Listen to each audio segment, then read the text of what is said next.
Assalamualaikum warahmatullahi wabarakatuh. Good morning, everyone. With me, Logita Kusumaputri, 12 Science 6 from Senior High School 7 Surakarta, will bring you this time to fulfill the speaking practice exam. This time, the news came from the Meteorology, Climatology, and Geophysics Agency about Indonesia's preparation to overcome the impact of La Nina. Indonesia's Meteorology, Climatology, and Geophysics Agency has found that the sea surface temperature in the equatorial Pacific Ocean is getting colder, indicating a strengthening of La Nina intensity toward a moderate level. This year's La Nina is expected to take place from weak to moderate intensity until February 2022. Agency Chief ㅡLogita said at a virtual national coordination meeting on La Nina held in the capital Jakarta on Friday. This condition is the same as for the La Nina in 2020 with a similar intensity. The agency's study showed that the rainfall has increased by 20% to 70%, she added. Like La Nina in 2020, there was an increase in the rainfall in various parts of Indonesia, especially on the island of Sumatra, Java, and Bali, as well as in the province of West Nusa Tenggara, East Nusa Tenggara, South Kalimantan, and South Sulawesi. Based on related information on La Nina, Indonesia's coordinating ministry for Maritime and Investment Affairs Luhut Binsar Panjaitan asked all parties, including related ministries and institutions, to work together to mitigate impact of the natural phenomenon. All the relevant parties should make action plans for synergies in La Nina disaster mitigation efforts to ensure efforts to be carried out effectively, quickly, and precisely, the minister said at the national coordination meeting. All sides should also do a preparedness simulation or tactical floor game that we have done many times to check fact-finding if there are things or steps that must be prepared, said the minister.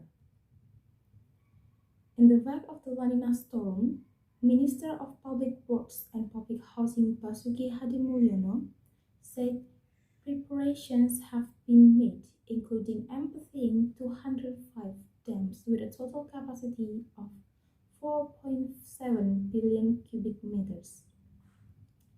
The ministry is also ready to activate a disaster management task force to monitor all existing infrastructure in Indonesia to assess volumes of floods that could be accommodated, Hadimulyono told the coordination meeting on La Nina.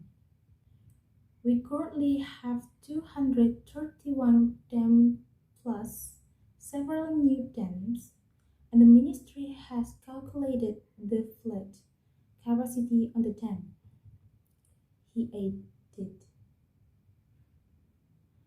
Adding, the ministry is also preparing to operate 192 flood control pump units with a capacity of 263.4 cubic meters per second. In addition, he said the ministry made an inventory to materials such as geobags and heavy equipment units, including dump trucks, excavator, and rubber boots. Meanwhile, the Indonesian National Agency for Disaster Management has called on the local agencies in all the 34 provinces to take steps to prepare for hydrometeorological disasters such as floods, flash floods, landslides, and strong winds in the wake of the La Nina phenomenon.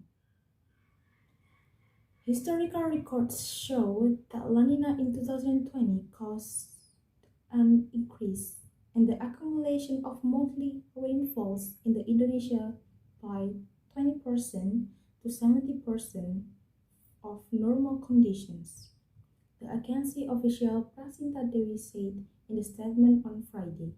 The increase in rainfall has the potential to trigger a hydrometeorological disaster, she said, urging provincial disaster management agencies to be vigilant and take countermeasures. Early efforts to be made in improved coordination include monitor climate information, weather development, and warns of extreme weather, she said. She also called on the Indonesian people to stay away from rivers, valleys, and slopes, which are vulnerable to landslides, as well as trees and beaches, to avert the impact of La Nina.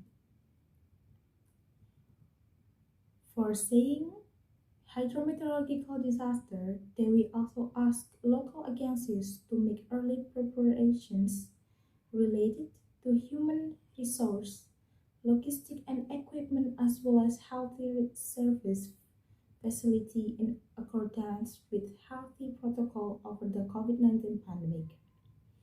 That's all the news this time.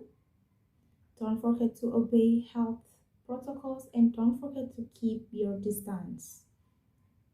That's all for me. Wassalamualaikum warahmatullahi wabarakatuh.